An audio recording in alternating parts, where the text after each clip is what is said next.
इष्टानो, आता आम्ही शिंपयेंतलीं मोतयां ऐकूया.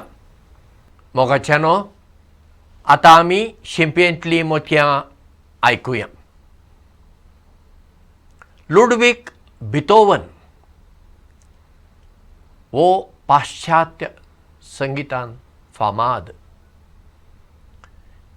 एक दीस तो असो पासयेक गेलोलो वतालो. तेन्ना ताका वाटेर एक मोचीचें घर मेळ्ळें आनी त्या घरांत तावन बरो संगिताचो आवाज येता. ताणें अशें कान दिवन आयकलें, आरे कोण तरी आपणाचेंच संगीत वाजयता. आनी तो जाप जालो, पळया कोण पळया म्हणून तो त्या घरा भितर गेलो. थंय एकटी तरणाटी चली संगीत वाजयताली आनी ती आपणायतल्याक म्हणटाली, एक बरो संगीतकार म्हाका जर मेळ्ळलो आनी ताणें तर म्हाका म्हज्या पियानाचेर हें दाखयल्लें जाल्यार हांव आतां वाजयतां ताचे परस बरें संगीत वाजयता आसलीं, अशें ती म्हणटाली. बिथोवन भितर गेलो. चलयेक कांय ताची वळख ना आनी ताणें म्हणलें, हांव वाजोवं? आनी तिणें म्हणलें, वय. आनी तो थंय बसून त्या पियानाचेर वाजोवंक लागलो. चली एकदम खुशाल, काय बरें वाजयता हो मनीस, वाजयता. आनी ती बरी उमेदीन भरली अशें. आनी हांगासर लुडवीक वाजयत रावलो आनी तोय तातूंत त्या संगितान गुल्ल जालो. आपणाचें संगीत तातूंत तो गुल्ल जालो. आतां जाता आमोरी जाली, काळोख पडलो आनी चंद्र थंय असो उदेवन येतालो आनी चान्नें भायर आसलें आनी जनेलांतल्यान भितरी चान्न्याचो उजवाड पडूंक लागलो. त्या चान्न्याचो प्रभाव लुडविकाचेर पडलो आनी लुडविकान थंयच आपणाचें एक नवें संगीत रचलें. मूनलायट सोनाटा म्हणटात ताका, तें ताणें जालें. ताणें बरोवंक ना तें पयलें, तें तो वाजोवंक लागलो. ताजें सगळें मतींत आसा. आनी अशें त्या थोड्या वरां भितर ताणें मूनलायट सोनाटा संगीत रचलें. ताका प्रेरणा दिवपी कोण? ती चली. कित्याक त्या चलयेक ताजें संगीत आवडलें देखून ती ताका ताजी उमेद वाडयताली आनी वो संगीत वाजोवंक लागलो. पूण तें संगीत घडूंक मूळ कारण कोण? ती चली.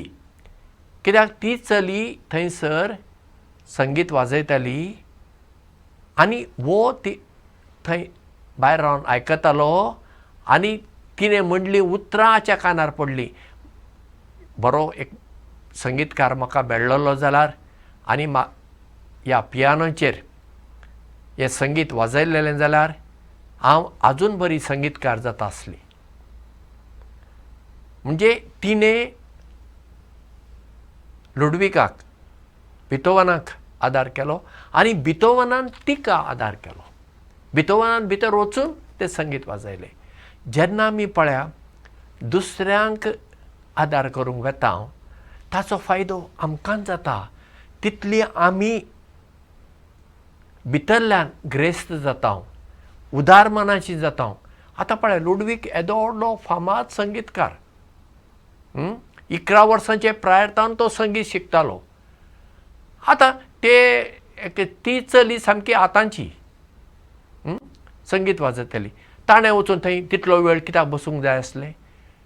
पूण तिची उमेद वाडोवंक तो संगीत वाजोवंक लागलो आनी तिणें ताची उमेद वाडयली. शेवटी काळोख जालो आनी चान्नें पडूंक लागलें आनी चान्न्याचो प्रभाव बिथोवनाचेर पडून मूनलायट सोनाटा असलें एक बरें संगीत तयार जालें. म्हणटच आमी सदां फकत आमचें चिंतल्यार फावना. बरें, आमचें चिंतूंक जाय, वय. पयलीं आमी आमकांच आदार करूंक जाय. इंग्लिशीन एक सांगणी आसा, चॅरिटी बिगिन्स ॲट होम. म्हज्या घराक उजो लावन हांवें दुसऱ्यांच्या घरा दिवे जळोवचे न्हय. पयले म्हज्याच घरा हांवें सगळे गजाली जाग्यार घालूंक जाय आनी मागीर दुसऱ्यांचें चिंतपाक जाय, बरें करपाक जाय. आतां थोडीं मनशां आमकां अशीं मेळटात, आपलें घर पाड घालतात, दुसऱ्यांक नांव जोडूंक, दुसऱ्यांच्या घराक दुसऱ्यांक आदार करूंक मनशां आसात, तसलीं मनशां आसात.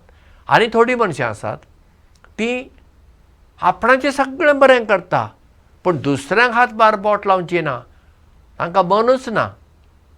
आपूण आपणाक देव समेस्तांक म्हणल्या चिंतपान तीं जियेतात. तसलीं मनशां उपकारनात. मनशां कशीं आसूंक जाय? बितोवना भाशेन.